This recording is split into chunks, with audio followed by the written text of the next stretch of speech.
It's time to set aside the superficial. It's time to go deeper. It's time to engage in truth. Here's John Bornschein.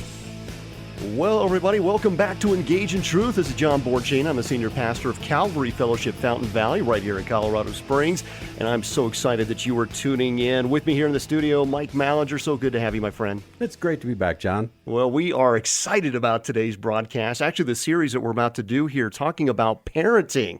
And I know for those of you who are listening right now who are parents, maybe your grandparents, whatever stage of life you're in, I know what you're about to hear today is going to apply to you because you have probably walked through life in a series of adventures and you have much to bestow on the next generation. So if anything today, hopefully we are just going to equip you with more information that you can use in helping to raise up the next generation, no matter what stage of life you are in. And to help us do that, we have a very special guest in the studio with us, Ryan Dobson. And Ryan is the son of Dr. James Dobson. He is the husband of Laura. They have two children, Lucy and Lincoln, 12 and 7 years of age. So he is living this, and he is going to speak from the heart on many of the issues, many of the questions that have come to us here in the studio to discuss here today, because a number of you have sent in questions that hopefully we're going to cover over these next 2 weekends. But Ryan has a great deal of experience, not only having served at Focus on the Family and Family Talk, where he was there at Family Talk. He had a listenership of 10 million people. He was a vice president of broadcasting there. And when he decided to take this a different direction, decided to launch another ministry, Rebel Parenting. He's going to talk to us a little bit about that. He's the author of over 6 books, continues to write to this day, but he's doing a podcast, a video program there at Rebel Parenting. You can go online, rebelparenting.org. You can watch his videos. He does live streaming podcasts. You won't be disappointed. So without further delay, Ryan, welcome to Engage in Truth. Oh, John, you guys, thanks so much for having me. It's an honor. It's a great honor to be here. I appreciate it. Well, you know, we go way back and kind of grew up together in some respects, figuring out this journey of parenting. Yes. I have 5 children. Mike, you've got a few children yourself, and all of our children are in different stages of life. I now have a son that has a brand new baby. Of course, it feels like brand new. We're about to celebrate 1 year.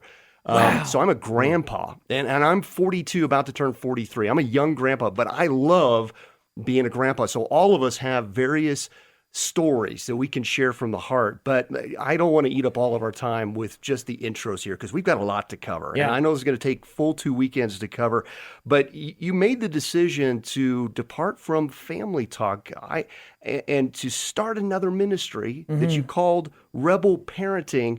Just tell us a little bit of the why. What was the calling to do that? Oh my goodness, it was terrifying, honestly. It really was. It was terrifying. You got a great job and you got benefits and insurance, all of that. And then you tell your wife, hey, I think I'm going to quit to do this thing on my own. Well, how much are we going to get paid? Oh, we're not going to get paid at all, you know? And I think Family Talk's a great broadcast. It's just hitting a different demographic than I'm called to. I am called to the young parent. You know, I've got a 7-year-old and a 12-year-old.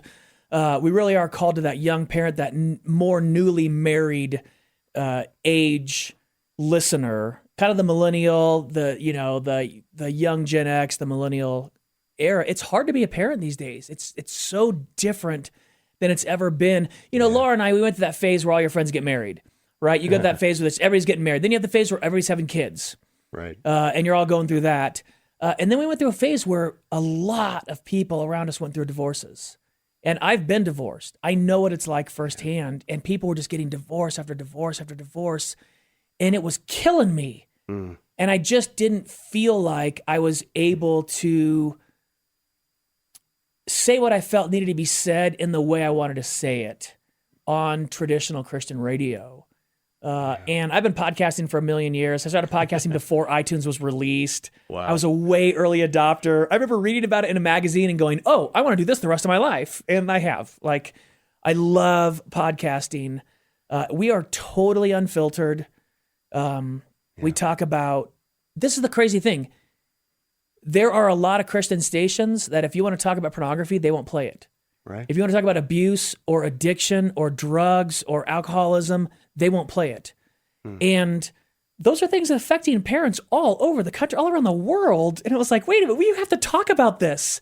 You've got to talk about porn. If it's going to affect 8 or 9 out of 10 marriages, you have to talk about it. You got to talk about it in a real way and not sugarcoat it, and get people on that have experienced it, have gone through it, and have had their hearts broken, because it's happening everywhere we go. Somebody comes up and says, either I struggle with porn, or my husband struggles with porn, or my wife struggles with porn. You got to talk about it. But there are so many stations that are like, oh no, you can't talk about that on the radio. I'm so sorry. Yeah. We got moms at home that don't want to listen to that. Hey, you know what? Too bad. And that's the great thing with podcasts. You don't want to hear it? Listen to somebody else. But if you listen to us, we're going to hit you right where you're at. And the reason why, there's 2 reasons. I just read the book by Simon Sinek, Start With Why. And so I'm way, way into the topic. The first one is the family is the first building block of society. It is the foundation of a culture. The way the family goes, the way the culture is going. The way the family goes, the way the country will go. That's the foundation of a civilization. The second one, which is what everybody can relate to, when your marriage is going well, when it's firing on all cylinders, I mean, you got a hot marriage, it's really going well, everything else in your life is better. Right. Everything's better. Your stress is down. Your work is better. Everything is better when your marriage is good. Mm-hmm. The flip side of that coin is true. When your marriage is in the toilet, everything is worse. Your sleep is worse. Your stress is up. Yeah. The relationship with your kids is worse. Your relationship at work is every aspect, every measurable aspect of your life is worse when your marriage is struggling. And we want to give people the hope, man, no matter where you're at today, it can get better. I mean, I promise you, it can get better. We want to tell people there is a light at the end of the tunnel, and the tunnel is dark. I'm not going to just say, oh, no, it's so easy. It's not easy. It takes a ton of work. It takes a lot of investment, and you can get through that tunnel. I promise you can get through it. Well, and what I love, too, about Rebel Parenting is the fact of how approachable you are. You know, you're one of those larger-than-life characters that are like, oh, man, this is, Ryan Dobson. I mean, he's got to have all this wealth of knowledge, and he's not approachable. He's probably like 15 people removed, but you go to your website, it's like you're real, you're approachable, and you're a father, just like many of the fathers who are reaching out to you, just like, totally. Yeah, I'm going through this too, buddy. Listen, when people email us, guess who reads it? Me. You know why? Because I'm the only one that works for me. Like, my wife's our co-host, we've got a producer. No one's reading the email but me. Like, when people get responses for Rebel Parenting, it's me.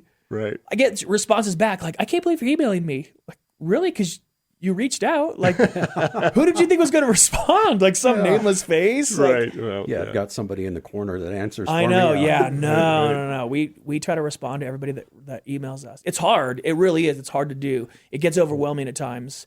And when people are going through it, they want someone that's like, oh, no, we've been there, been down that road. It totally stinks. We can help you. Yeah. Well, Ryan, with everything going on in our state right now, with our new administration, new governor, new everything, and what's going on around our country, do you believe there's a culture war on traditional families? Totally. Yeah. I think really once you start looking for it, you see it everywhere. It's like when you buy a car and you've never seen it before, and then you buy a car and then everyone's driving your car and you're like, what? I didn't know that everybody had these cars. Yeah. I think it's been slowly happening over time, and I don't want to put down like teachers or professors, things like that, but there is an indoctrination process that's going on. It's really interesting. Why do we not teach taxes in school? Mm-hmm. Why don't you teach how to get a loan in school? Like advanced trigonometry. I get it. Mm-hmm. Right. But that's needed by an insanely small percentage of students going through. It really is. It's not as needed as how to do your taxes, how to get a loan for the first time. What does a loan mean? What is compound interest? What happens if there's penalties and defaults or a balloon payment? All these types of things. That's going to affect almost every single student going through school. Right. They're all going to want to buy a house. They're all going to want to buy a car. They're all going to want to get a loan at some point. Student loans. You got to ask why. Like if you look at the book Freakonomics, they say follow the money. Follow the money and you'll figure out the answer. Follow the money. Why don't we want to teach students how to get a great loan? Yeah. Because student loans are the most collectible debt in our country. You can file for bankruptcy and it erases all debt except student loans. Yeah. Well, who controls student loans? Yeah. The government does. The government does, yes. Mm-hmm. Yeah, why do we not want them to learn about taxes? Because we would be like, hey, wait a minute. Why am I paying 38 cents out of every dollar to people wasting money? Yeah. Like you're not even spending my money well. You're not even doing a good job with our money and you want more of it? What's going on? And the more you make, the more you want. Yeah. How crazy that someone that doesn't work for my money gets a big chunk of it to spend any way they want to please. Yeah. That's nuts. You teach kids that early on. Remember, Lincoln was probably 6, literally 6 years old. And he goes, Daddy, how do we know how much money is worth? And I was like, wow, that's a really deep question. And I go, well, Lincoln, we used to have this thing in America called a gold standard. And that meant money was worth a physical product called gold or silver. And you could go to a bank and say, I want to collect this amount of money in gold or silver. And they would literally physically give you gold and silver back. Well, we've gone off the gold standard, and now the government tells us how much the money is worth. And he goes, that's crazy. I was like, you're 6 and you get it. Like, it is. It's crazy that someone can just say, oh, no, this is how much it's worth today. It might change tomorrow. Right. Yeah. So this attack on the traditional family, from your viewpoint, then, is this foundational piece that defines what is the American way of life that has made us this nation that we are today, that we take for granted every single day. For sure. But where this education occurs, where this foundation occurs, if you can break that up, then you have a very pliable, reteachable generation of people that you can form into your own image. Well, and you start taking the things that are the exceptions and making them the broad teaching across the board. Right. Be it gender or be it same-sex attraction, different things like that. I mean, we watch cooking shows with my kids, and I'll get flack for this, and I have to say it, and I don't care. Like, say what you want. It was a junior version of a cooking show, and they had a little boy on there who was morbidly obese. So much so that he had to quit the show early because he was getting dizzy spells. And I was like, hey, there's 2 things going on. One, hey, who are your parents? Like, what is going on? Do you have a physical condition that causes this? Because if you do, we should talk about that. Yes. Right. And 2, you shouldn't put that kid on TV. I'm really sorry. That sounds mean. It's not mean. No. You don't want to set that up as the example for what kids ought to look like and be like. That will harm that child the rest of his life. It's going to make it worse for that kid for the rest of his life. He's going to have physical health problems for the rest of his life. Do you make fun of him for it? Of course not. Right. Gillette just did this. Did you see the photo Gillette posted? There's this woman who is, again, I'm so sorry, she's morbidly obese. And she posts bikini photos on Instagram, and Gillette hired her as a spokesperson, and it was like, live your best life, like blah, blah, blah. Oh my gracious, this is not something you need to hold up as the example. This is bad for you. Right. Like, since when do we hold this up? It's the exception to the rule. Not everybody is like this. This is not good for you. You're going to live a shorter life and a harder life. Yeah. If you behave this way, it's really difficult. It really is difficult. We don't want bullying. Absolutely, we don't want bullying. Right. But you don't want to make the exception normal. It ought to be the exception. Like, we have friends, their kids are in T-ball. They don't keep outs or score. Huh. I was like, really? I don't get that. You don't teach a kid how to lose. It's so weird. It's not like the kids don't know what the score is or who's getting hits and who's not getting hits. Here's the truth, too. We've seen a league where everybody gets the trophy, and the All-Stars get a better trophy. And I was like, that's totally okay. Because the kids are like, hey, why'd that kid get an All-Star trophy? Oh, because he's better than you. That's why. He's better than you. He's more athletic. I was not a great athlete as a younger child. I'm way more athletic as an adult than I was as a kid. You got to tell your kid, hey, if you want to get that trophy, you're going to have to work way harder than you are right now. You got to earn it. That delayed gratification is one of the best things you can teach your kid. Delayed gratification. Work now for a benefit later. Man, that will benefit them the rest of their lives. Right. And hey, I'm an Amazon Prime addict. Are you kidding? When it's like, you can get this tomorrow. I can? You're right. It's noon. You're going to send this to me tomorrow? I'm down. I'm going to totally get that tomorrow. Right. The delayed gratification will make it so much better for your kids. Now, do you think that millennials get this? I mean, I know you talk to generations, all ages, really, but specifically when we just talk about millennials, and we did a program on this not long ago, do you think they value marriage and parenting? Definitely, yeah, okay. I do. And here's why. I think they value marriage in a way that's different from older generations because they went through the divorce generation. They went through a time where really a lot of people were getting divorced. And let me say this too. Christians keep quoting this fact, and we've got to stop doing it. Marriage does not have a 50% divorce rate across the board. Right. It does not. First marriages have about a 25% divorce rate. But that's not bad. Is it good? No, but it's way better than 50%. Right. You want to know how we got same-sex marriage? Tell a generation of kids it's a flip of a coin no matter what you believe, whether you're going to get divorced or not. And they've seen divorce firsthand. They've seen the ugliness. Yeah. I mean, it wrecks a kid's life no matter what age they're at. It wrecks their life. And you tell them, it doesn't matter what you believe, you got a coin flip whether or not you're going to go through the same thing. Well, then all of a sudden, why not let whoever wants to get married? Because who cares? Right? They definitely value marriage. They definitely value parenting. I do think there is this unintentional, well-intentioned bad parenting where discipline's very difficult today. You know, you see parents that are having conversations with their kids when it's not time to have a conversation. It really isn't. You know, 0 through 5, you don't need any conversations. You just tell kids what to do. Like, it's not that you're mean and you're an overlord over them, but you know what's best, and you're letting them know, I know what's best. When your kid has to go to the bathroom and they're, you know, crossing their legs and they're holding themselves, and you're like, it's time to go to the bathroom. I don't want to go to the bathroom. Hey, nobody cares. It's time to go to the bathroom. We don't want to have an accident. Right. That's not the time to have a discussion with your 3-year-old about the importance of going to the bathroom or getting the neighbor kid to go to the bathroom as well, so we're all going to the bathroom. Like, dude, just take him to the bathroom. But you see this everywhere. You really do. You see it everywhere. And I think it's because we're not being taught what things you need to correct versus what's just childhood stuff. My dad, honestly, he pinned this out, and I've used it a million times. Willful defiance versus immaturity and accidents. Here's the truth. Is it frustrating when you've got a kid who's gangly and hyperactive and you're like, hey, calm down, you're going to spill something? And they, you know, are moving around and then they spill the milk and it goes all over the place. Is that frustrating? Sure. Is that willful defiance? No. Right. And if you get mad at a kid for that, they're like, oh no.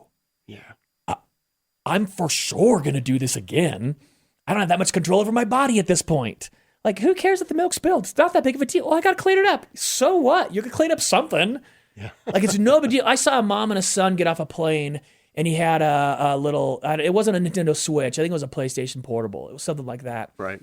And he had headphones on. It was connected to that. And he set it on a ledge and bent down to tie his shoes. And when he bent down, the cord pulled it off the ledge, and the case broke. That mom came unglued.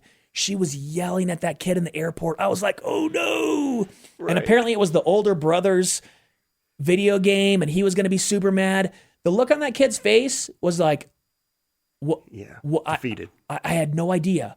It's not like I got mad and threw it on the ground. Like, that's willful defiance. Like, hey, be careful with that. I'm not being careful. Whack, you know. You see that with kids. They don't get their way, and they hit their parents, like little kids, or they're yanking on the arm, or they're yelling at parents. I was at church. Oh, my goodness. This mom, you know when you get the security sticker on your kid's back? You know what I'm talking about? Do you do that at your church? We don't do that at our church. Oh, man, I got security risk kids, so we're way down with the sticker. Like, you can't get your kid without the sticker. Like, the counterpart, they give you a 2-part sticker. Right. One's on your kid's back. One you keep, and then if your kid's bad, they show your kid's number up on the screen, you know? Yeah, we do some of that. Yeah. That parent reached around the kid's back to pull the sticker off, and she wheeled around and slapped her mom's hand and yelled at her. And I was like, oh, I said that out loud. And then I got really embarrassed. I didn't mean to, but I was like, whoa, like, oh my goodness, your kid just hit you. Like, I did not mean to do it. And like, I turned and looked at another thing. Like I was looking at something with Lucy. I totally tried not to make it. I was like, whoa, can you, like, that's one of those things you correct it on the spot. Like right there, you get down on your knees in that kid's face at their eye level. Go, hey, you can be stern in your voice. You can even raise it a little bit. Don't scream at your kid, but you can raise it and get intense. You can hold on to them a little tighter than, you're not bruising them. You're not abusing them, but you're getting in their face. You might hold on to both their shoulders and look them in the eye and be like, hey, guess what? We do not behave that way. That is inappropriate. You will apologize to mommy right now. Yeah. We do not strike out and hit people. You're going to apologize to your Sunday school teacher for doing that in front of them. We do not do those. That's an appropriate response, right? Do you want to sit there and slap your kid? No, of course. Like, I'm not saying... But be the parent. Like, when you start letting kids do that in the first grade in kindergarten, you're going to hurt them for the rest of their lives. Right. They will struggle with authority, but it's going to be so much worse when they're in a job situation, they get fired for being a jerk. And they're like, what? Yeah. Yeah. What are you talking about? Didn't happen overnight. Oh, Yeah. you could have corrected this when they were 5 or 6 or 7. You could have for sure taken care of this, but you wanted to have a conversation, or you didn't want to cause a scene or whatever. Dude, get down there and be the parent. Right. It's cool. And by the way, I would say all the parents around you will be stoked. They won't. Yeah. Yeah. Like you'll get that, you'll get that other millennial parent that's like, well, you shouldn't raise your voice at kids. Hey, you know what? You should shut your mouth about what my kid is doing. Yeah. Like, how about you go parent your own kid and do your own? I'm gonna handle me and, Right. and mine. Right. Well, the old excuse, that's just how Mike is. Just leave him alone. Oh, no, because you're right. Because later in life, in his adult life, he's set up for failure. Yeah, totally. And that's the thing. You got to enjoy your kid. Like, for sure, enjoy your kid. Also know they're going to be an adult someday. Yes. And you don't have to fix everything right now on the spot. Like, I am not down with that first-time obedience. Like, basically, first-time obedience is when your kid does something wrong, you punish them so severely, then they never do anything wrong again. Right. Well, that's a theory. That doesn't work. Yeah. It never did work. We bought into it for a long time. I'm not going to name names. I used to totally do that on the podcast. I threw people under the bus, but it's probably not appropriate. That's not what I'm talking about. But having that conversation with your kid on the spot, like, hey, we don't do that. That's an inappropriate thing. Like, you need to apologize. And if they don't want to, Laura and I just did a show. These are things going to change your kid's life. Learn how to say please, thank you, excuse me, or pardon me if you bump into someone. Learn how to shake a hand and look someone in the eye, and learn how to say I'm sorry. Dude, that'll change your kid's life the rest of the... If they can say please and thank you, no one does that. You know how great it is? We had the parent, Lincoln was over there, and they were like, oh my goodness, Lincoln is so polite. He always says please and thank you. And I'm like, yeah! And here's why. For parents listening, when you've got a polite kid, adults want to be around them. And that's what you want. You want an adult that invests in your kid's life. Like, oh, you're like, we were 2 different places and a kid ran into me and the parent goes, say, excuse me. Kid did not say, excuse me, just kept going. And I was like, whoa, I don't want to be around that kid. If that kid turns around like, oh, I'm so sorry. Excuse me for bumping into you. Like, oh my goodness, what a little gentleman. What a little lady. Oh my gracious. What a good kid. I want to hang out with you. Like, if you want a job later in life, oh, for sure I'm going to hire that kid. The please and thank you, the gratitude, the gratefulness, those things make adults want to be around your kid. It will make their boss like them more. That will help them for the rest of their lives. Yeah. Yeah. So, yeah, and we're talking about this. So I want to address more of the top issues of parenting right now. I mentioned quite a few, but, there's a lot of issues in today's society. Totally. And our government is pushing some of them on us. I know. You mentioned some of them, like the old school capital punishment thing. It didn't work for me. I did the same thing over and over and over again, no matter how many times I got beat for it. Totally. Yep. Yeah, I got spanked when I was little. I don't think it was a big deal. I'm not scarred from it, and I don't spank my kids. I really don't. And here's the truth. Lincoln doesn't need it. And by the way, I was a very bad parent when he was young. I was a really fearful parent. I was a scared parent. And I took it out on him, and it was terrible. And so I have to parent him very differently as a tween and as a almost teenager. I don't know if I've ever spanked Lucy. Maybe when she was, because she was young. Lucy is stronger willed than I am. For real. She will dig her heels in. She will escalate it. Like if she's at a 1 and I take it to a 5, she'll go to a 15 on the spot. Wow. And here's what I've learned. It takes longer. Yeah. It takes a lot longer with Lucy. It really does. It takes a lot longer. And you know what? The longer I take with her, the better our relationship is. It doesn't mean I let her off the hook. It doesn't mean I ignore things. It doesn't mean I'm a dismissive parent. It means it takes so much longer to work with that kid. My kids are not the same. They have completely different temperaments. It takes longer. It takes far more conversations. It takes far more of calming emotions down. It just takes longer, and it's worth it. Right. It's worth it. Yeah, I'm not a prison guard. She's not a prisoner. But that's how it. some families end up being that way. And it's like, no, she's just different. It's okay. Right. It's totally okay. You got to enjoy the kid you got, not the one you thought you'd get. Right. And that really is a great segue to our next program because it feels like we just got started. I know, we right? got so much more to cover on what is parenting, how do you do this right? I mean, how do we answer those kind of questions in just 2 programs? Yeah. So for those of you listening right now, if you missed the introduction, we've been talking with Ryan Dobson, and he really is the founder, president of this incredible new ministry, Rebel Parenting, and rebelparenting.org. That's how you connect with Ryan. He is very personable, very approachable. You send emails, you have inquiries, please go to rebelparenting.org. You can watch his podcast program there, the live streams. He's a We great live stream on presence Facebook, and then really we do 4 shows a week, and we're on iTunes. So if you look Yeah, at Rebel there Parenting you on go. iTunes, my wife's got the pink hair. You'll notice it pretty quickly. Yeah, it's a great ministry. It really just a practical ministry in this day and age with just how do I deal with these issues? I have these questions in all of these books, and it just doesn't feel like it's a one size fits all for my child. I need somebody who can hear me and understand me, and I know you do that quite well. You're just a great coach, a good friend you're to too parents. kind. I appreciate So it. I just want to thank you for listening to Engage in Truth today. Again, please go to rebelparenting.org. If you want to listen to this broadcast again, go to calvaryfountain.com.